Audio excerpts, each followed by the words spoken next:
Nyingine ni pamoja na ushirikiano katika sayansi na teknolojia, utalii, elimu, utawala pamoja na ulinzi. Hata hivyo ameandamana na katibu mkuu wa mawaziri Musalia Mudavadi, mama wa taifa Rachel Ruto pamoja na katibu mkuu wa mambo ya kigeni Roslyn Njogu.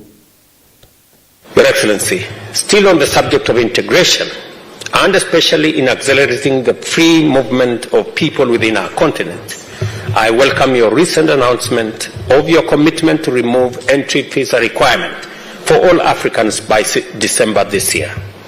This commitment aligns with one of the goals of the Africa Continental Free Trade Area to create a single market in the continent to drive economic growth, grow and create more jobs, and eradicate poverty.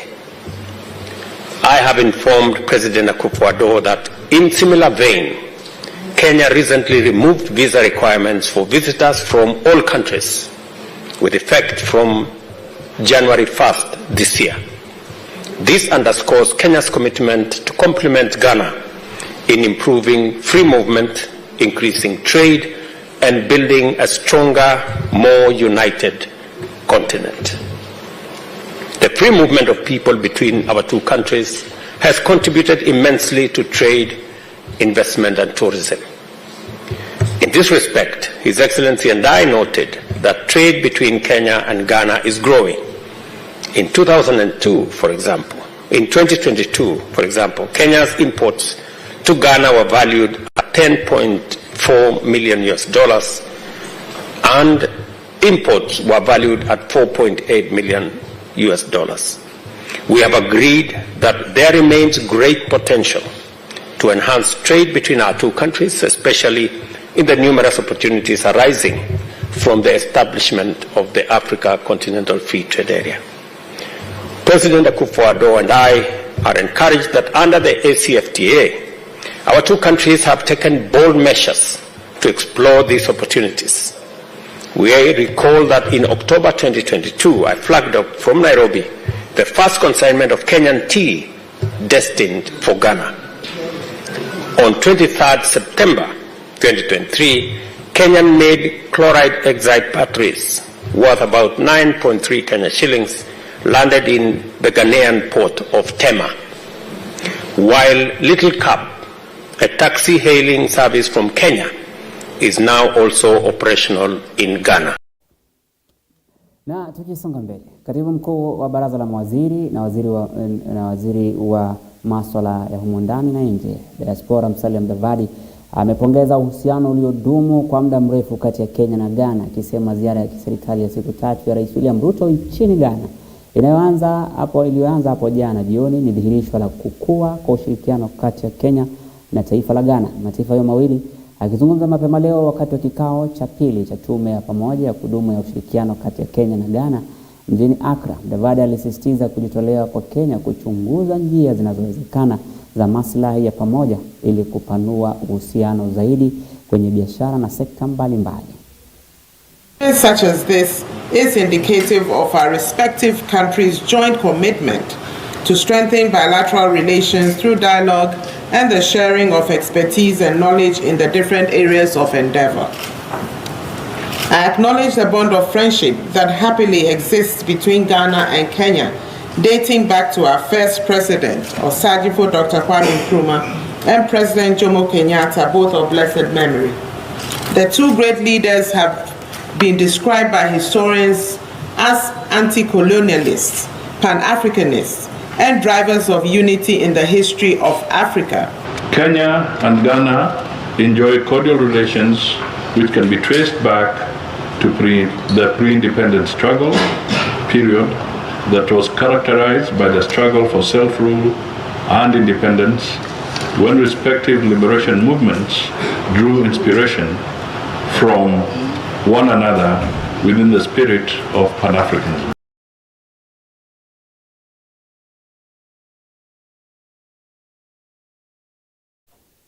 Kwingineko, kamati kuu ya usimamizi wa chama cha ODM leo asubuhi imefanya mkutano na wanachama wa ODM wakiongozwa na kinara wao Raila Odinga.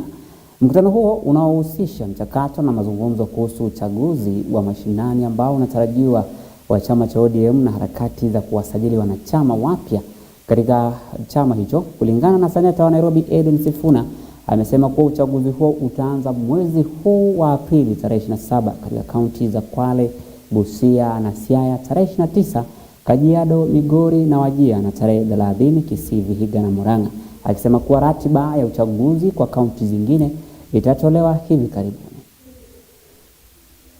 Be that as it may, the committee has resolved to kick off the party grassroots elections on the 27th of April 2024. The exercise will be staggered as follows. On the 27th, we shall have the exercise in 3 counties, namely Kwale, Busia and Siaya. Then on the registration, while at the same time working on the grassroots and national elections. With pride and satisfaction, the committee took note of the ongoing preparations by various leaders and members to vie for various positions. We have noted immense interest in the party. We are particularly encouraged by the number of young men and women who have expressed a desire or an interest in vying for various leadership positions within ODM. Na tukisonga mbele, Mwenda Ali, naibu spika wa bunge la kaunti ya Meru, ambaye aliondoka Meru hadi Nairobi kuonana na mkewe ambaye alikuwa akisafirishwa kwa ndege hadi India kwa matibabu. Katika gari lake alikuwa na dereva na watoto wake wawili katika eneo la Ina, kando ya barabara kuu ya Meru Embu. Alihusika katika ajali mbaya na gari lake kuungua kwa kuwa jivu. Mmoja wa watoto wake alifariki papo hapo, huku akikimbizwa hospitali, mtoto wake wa pili akifariki baada ya kufika hospitalini. Hata hivyo, Mwenda Ali kwa sasa amelazwa katika kitanda cha hospitali na majeraha makubwa ya mwili katika hospitali kaunti hiyo.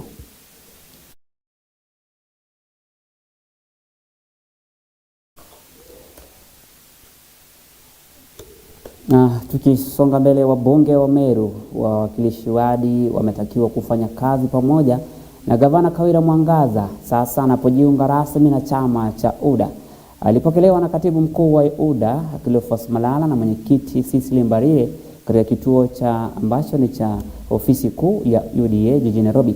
Mwangaza alieleza kuwa yuko tayari kurudiana uongozi wa Meru na kufanya kazi na kila kiongozi kwenye marudiano.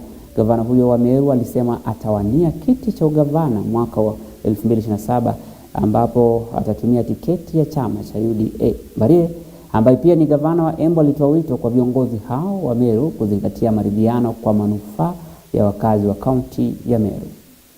Ndio Mungu aweze kufungua mlango, aweze kupatiana direction. Kwa muda ambao nimekuwa katika uongozi, nimeshaguliwa 2017 Woman Representative Meru kama independent person, sikuwa na chama. 2022 pia nikaingia uwanjani, I was partiless, na Mungu akanipatia nafasi ya uongozi nikiwa governor independent. Na watu wamekuwa wakiniuliza sana, governor says, mama 2027 tunaelekea wapi? 2027 tupatie sign. Sasa siku ya leo nimekuja kuambia wa Meru ya kwamba sign ndio hiyo. Sign ndio hiyo. Chama ni UDA. Na nikaleta marafiki wangu, na kuna wengi sana ambao wamebaki Meru. Kwa hivyo hawa ni viongozi kidogo tu wamekuja. Tukiteremka Meru tutafanya sherehe kubwa sana. Kwa hivyo sio siri tena. There is nothing to hide about it. 2027 mimi ni candidate wa UDA. Kwa hivyo mimi ni rafiki sana wa party leader wetu, Daktari Excellency William Ruto, naibu wake, deputy party leader wetu, na ninataka pia kusema ni asante kwa sababu ya mwaliko mkubwa sana. Na hakika this is the party where women belong, na party ambaye inajali kina mama. Kwa hivyo kama mama najisikia niko nyumbani, and I really want to thank God for that. Kwa marafiki wetu ambao wako nyumbani, MCS ambao hawajafika siku ya leo, especially wale wa UDA, mimi kama mama kiongozi nataka kusema ya kwamba naomba tufanye kazi kwa pamoja. viongozi wengine wote, members of county assembly ambao wameingia kwa bus, wengine wako kwa Jubilee, wengine wako parties mbalimbali. Kama mama kiongozi, kwa unyenyekevu, naomba tufanye kazi kwa pamoja. Kwingineko, gavana wa kaunti ya Uasin Gishu Daktari Jonathan B. Chelilim amemtaka mkurugenzi mkuu wa bodi ya kitaifa ya nafaka na mazao NCPB Charles Kimothe kushughulikia hadharani swala la usambazaji wa mbolea ghushi. B alisema mkurugenzi mtendaji anapaswa kujitokeza wazi na kueleza jinsi mbolea feki inavyojipata kwenye maduka ya serikali, hasa kwenye majumba ya nafaka. NCPB ndio sehemu salama zaidi mbolea feki ipatikanaje. Alisisitiza hofu ya wakulima wanapojiandaa na msimu wa upanzi. Hata hivyo, gavana huyo alisema hayo ya wakati wa hafla wekaji jiwe la msingi la jengo jipya la utawala la kituo cha mafunzo ya ufundi stadi cha Sergoek na makabidhiano ya basi la taasisi hiyo. Na mimi nataka niseme hivi, huyu MD wa NCPB Kimothe, kwamba iliwezekanaje kwamba tukue na fake fertilizer kwa stores zetu za NCPB? Hii ni project ya serikali ya Kenya Kwanza. Last year tulikuwa na fertilizers, hatukuona shida kama hiyo. This time round wakulima wamejiandaa, wakulima wako tayari kupanda mahindi na kupanda ngano, alafu unaenda kutupeletea fertilizer ambaye ni kuna mawe ndani na ni fake. Tunakuambia Kimothe MD, wewe lazima ukuwe answerable. Na pia nasikia hii fertilizer ile mzuri inaenda kwa nyingine, ile mbaya inaelekea hii direction mahali wakulima wako. Na tukisonga mbele, wakati hatua ya kitaifa ya kiviwanda kwa madaktari ikiingia siku yake 21 Jumatano, wagonjwa katika hospitali ya umma walibaki wakikwama kwenye ukaguzi papo hapo katika hospitali ya rufaa ya mafunzo ya kaunti Nakuru. Hata hivyo, ilionyesha kuwa huduma nyingi zilikuwa zikitolewa huku wauguzi na maafisa wa kliniki wakijaza pengo lililoachwa na madaktari wanaogoma. Hata hivyo, katika hali hiyo ambayo imeweza kukidhiri kote nchini, ni hatua ambayo serikali bado inaangazia kuhusiana na migomo ya madaktari humu nchini. Taarifa hiyo itakukujia mwendo wa saa 3 kikamilifu. Na tukisonga mbele, jamii imetakiwa kukoma kuwaficha watoto wenye ulemavu na badala yake kuwapeleka shuleni ili kupata mafunzo kama watoto wengine kote nchini. Imebainika kuwa unyanyapaa kwa watoto wanaozaliwa wakiwa walemavu bado upo katika jamii, swala linalopelekea wengi kuwaficha watoto wao nyumbani. Haya yamebainika katika mashindano ya wanafunzi kutoka shule 6 za walemavu eneo la Lungalunga, kaunti ya Kwale, waliposhiriki kwenye michezo. Wizara ya Elimu kwa ushirikiano wa shirika la Kids Care Kenya inasema michezo hiyo inalenga kukabiliana na visa vya unyanyapaa dhidi ya watoto walemavu.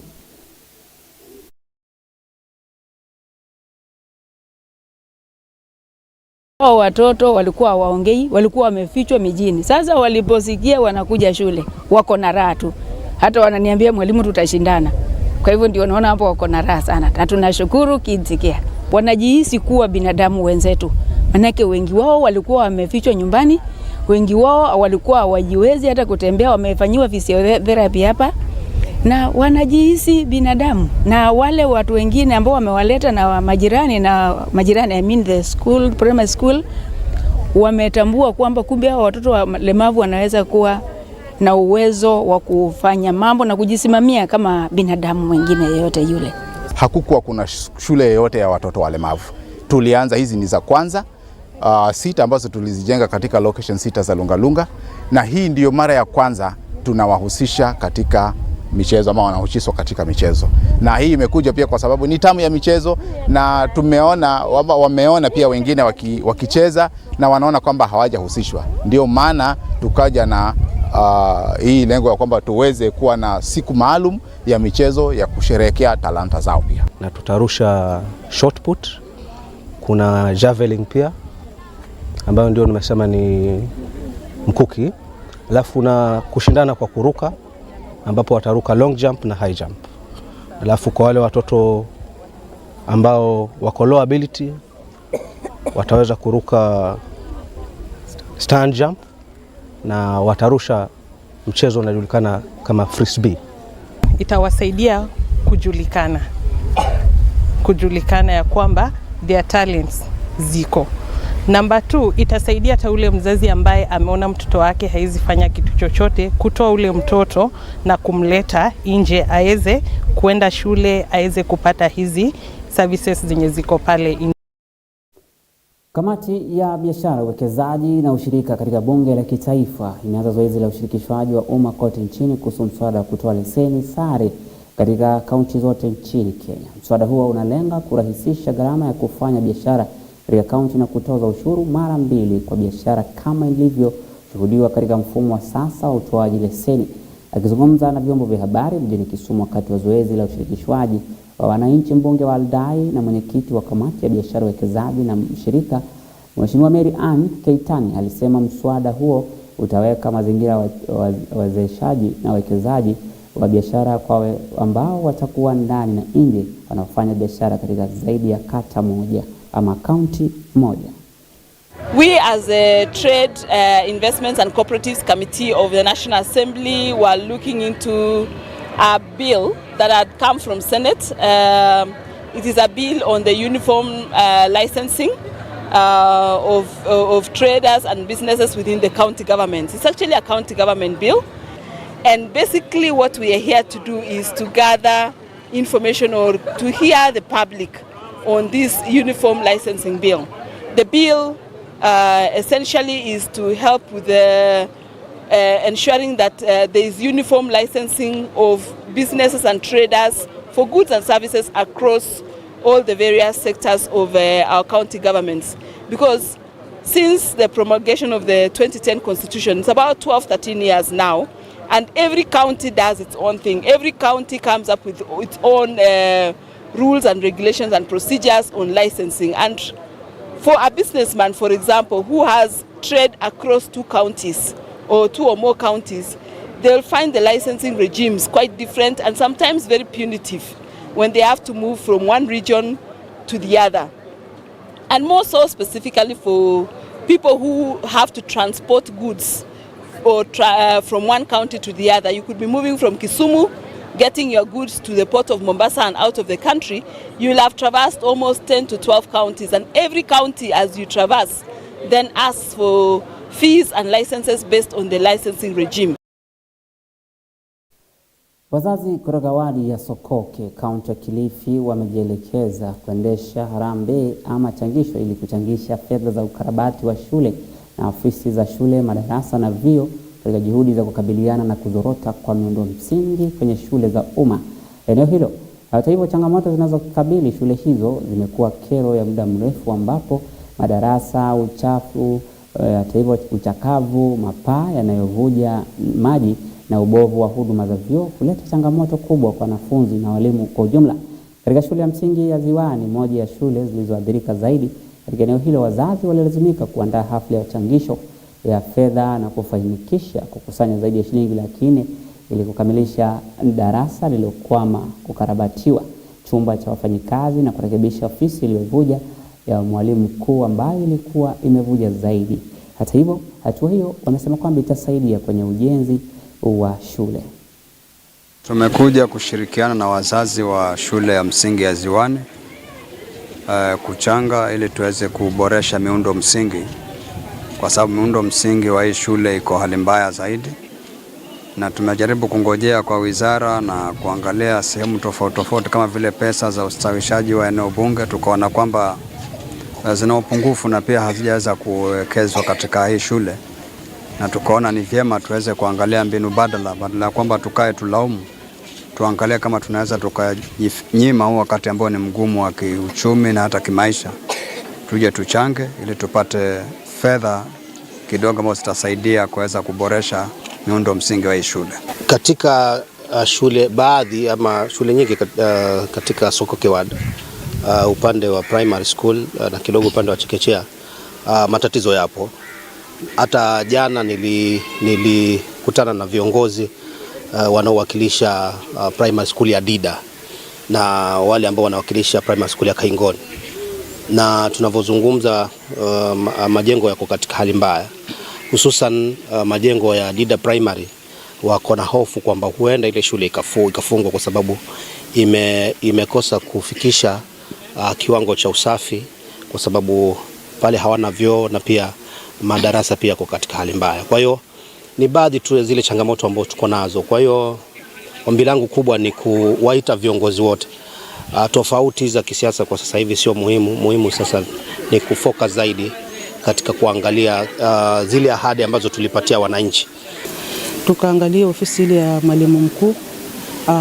Ile ofisi iko na zaidi ya miaka 18 tangu ijengwe na yale mabati yameoza.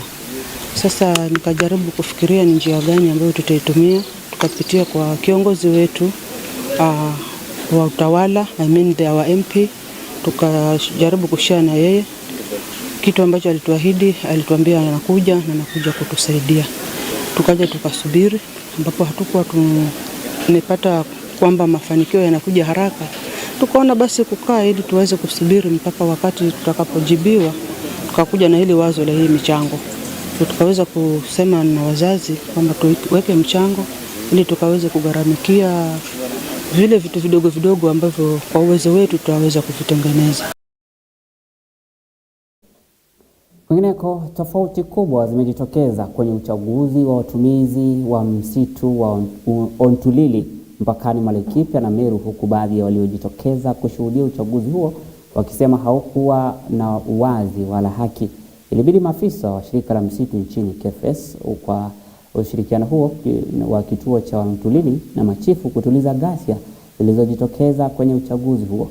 Hata hivyo, kinachozozaniwa kwenye msitu huo ni mashamba ya ukulima kupitia mpango wa shamba system, huku kikundi kimoja kikilalamika kwamba wanakamati waliochaguliwa hawajakuwa na haki na uwazi fikapo ni kupeana mashamba haya, wakidai kwamba kuna mapendeleo kwa vikundi vilivyo na watu wengi, huku vikundi visivyo na watu wengi vikiachwa nyuma. Pia wamelalamikia kwamba muda waliopewa ili kujitayarisha kwa uchaguzi huo ulikuwa mfupi mno, kinyume na sheria inayotolewa kwenye mwongozo kwamba kuwe na matangazo ya uchaguzi siku 21 kabla ya zoezi lenyewe kufanyika. Wenye walishindwa wakati ule mwingine wasiwe wanalalamika kila wakati. Nchi inaendelea na area yetu inakuwa nyuma, ndio nasi wakija wanakuta tuko kwa siasa. Kama ni region, kama mmoja wetu amesema distribution of post kama leadership, kuna mashinani ambaye tulikuwa kwa uchaguzi na tukachaguana kuko kwa vikundi kaleta watu watatu. Ile kampu imewin. Iko na mtu ametoka Kangaita, iko ile ametoka Kadheri, ile ametoka Ngosishi, Karori. Tuko na region 3. Na hizi region zote 3 tuko na mawe 3. Na sasa kwa sababu kuna wenye wako na nguvu sana ndio wanachukua mawe 3. Sasa tuko na Kadheri region, tuko na Ontulili region na ile ya region nyingine. Sasa hii mawe 3 imewekwa pande moja. Sasa tukitaka kuhakicha moto inahakichango na kuni moja na kuni mbili na kuni 3. Sasa pande hiyo imeenda na kuni zote. Sasa sisi tuhakichia moto pande gani? Kwa sababu kuna pande iko na uzito. Sasa ndio sisi tunafinyiliwa hiyo section hiyo region nyingine mbili hatujapata. Sisi tunataka hii region 3 ipatiwe, kila region ipatiwe nini yake. Hii nyingine ipatiwe chairman, secretary and treasurer. Sasa region 3 imepatiwa zote. Ya kuweka mishe 600,000. Na hiyo tulisema by June tuwe tumeweka. Kwa sababu kuna sehemu nyingi tumefungua ya kupanda miti huko kwa plantation. Tuweke, turudi nursery, tuwe watu wa conservation, tuweke miti miko mingi kama vile tulisema, kwa sababu tulisema 50,000 kila simbio. 50,000. Na kama hapa tulisema ni 100,000. Hiyo tuone tumeweka. Na ni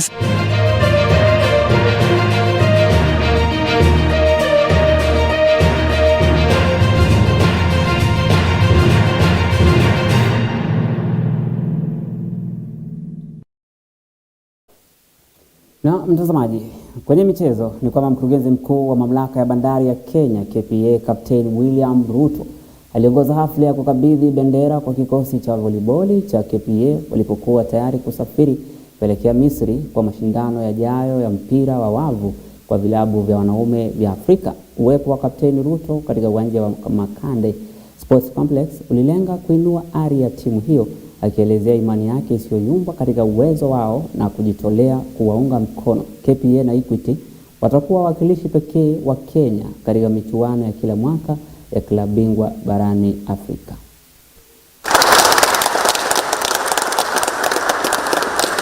My name is James Ondere. I'm the head coach for Kenya Ports Authority volleyball team. As per now, we are going for the podium finish. After we finish getting to the podium finish, then we will take a game at a time. So that when we are match winners, surely going to World Championship is our goal. We really need to go to the World Championship as Kenya. And as a Kenyan team, we will really be glad to go there, and we are fighting to go there. I suppose this time round, we're going to make something out of it. After training for 2 weeks, we are going to spend another 1 week in Nairobi for the Pipeline Cup, which will act as a build-up match for the oncoming the African Cup Championship. This is not the only team that KPA has. We have a football team again. We have a basketball team for women, both women and men. So for us as KPA, we are just very proud of this team, that it is doing so well. That also, whereas also as KPA, we are doing well also in terms of performance and efficiency in the ports. On this other side again, we're also doing well.